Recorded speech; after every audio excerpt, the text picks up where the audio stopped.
So, Seth, Green Hornet's been around for years, but he wasn't necessarily so popular when, like, you and I were growing up. No. What made the Green Hornet the character that you wanted to bring back to life? I mean, honestly, the fact that it wasn't that well known was kind of appealing to us because it really allowed us to kind of reinvent it in a lot of ways and make it contemporary, you know. And also, it was, Bruce Lee is so famous. It was about this.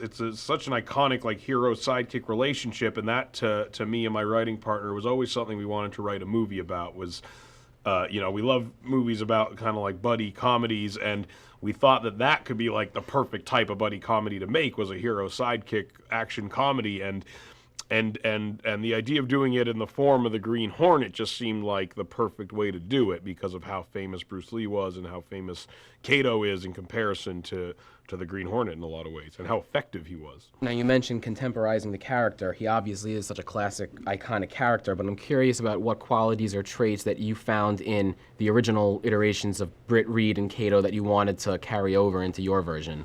Well, we watched a lot of the original stuff, and the whole thing is they just never talk about how they feel in any way, shape, or form. So we kind of wanted to look at the behaviors that they had, the fact that Kato's very competent and Britt Reed doesn't do all that much, but at the same time, Britt calls himself the hero and calls Kato the sidekick, and Kato saves Britt's life in one scene as their superhero personas, but in their alter egos, Kato's like a butler essentially, right, and just makes coffee and kind of has to do crappy work all day. And we just kind of thought, like, what kind of guy would it be that would feel comfortable doing that? How would that happen?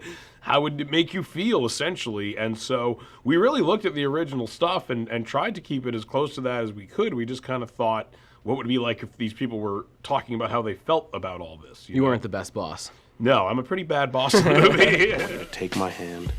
I want you to come with me on this adventure. I'll go with you, but I don't want to touch you. Okay, you don't have to take my hand, but will you come with me on this adventure? Yeah. Now, your brand of comedy obviously tends to skew a bit more mature towards the dreaded R rating. Yeah.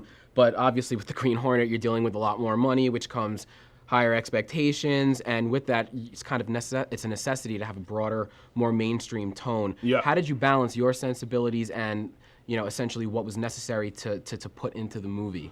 Well, we knew it had to be PG-13, essentially.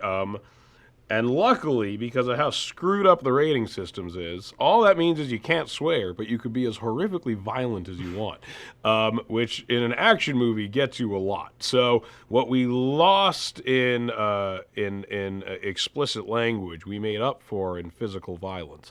So I think it's a good trade in the end. Cool. I agree. I don't have much more time, but I wanted to just brush upon obviously these new Knocked Up sequel, prequel, spin-off rumors, and you're rumored for Rock of Ages. You've got 100 projects in Got a lot of rumors flying around. A lot of rumors. Is there anything that you can tell us about?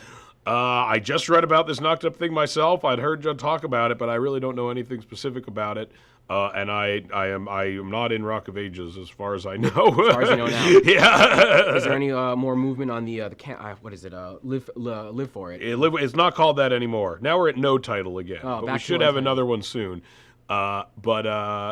It's really good, and it's going to come out in September. Oh, great. Yeah. Excellent. Yeah. All right. Thanks a lot, Seth. No problem. Appreciate it. Thank you.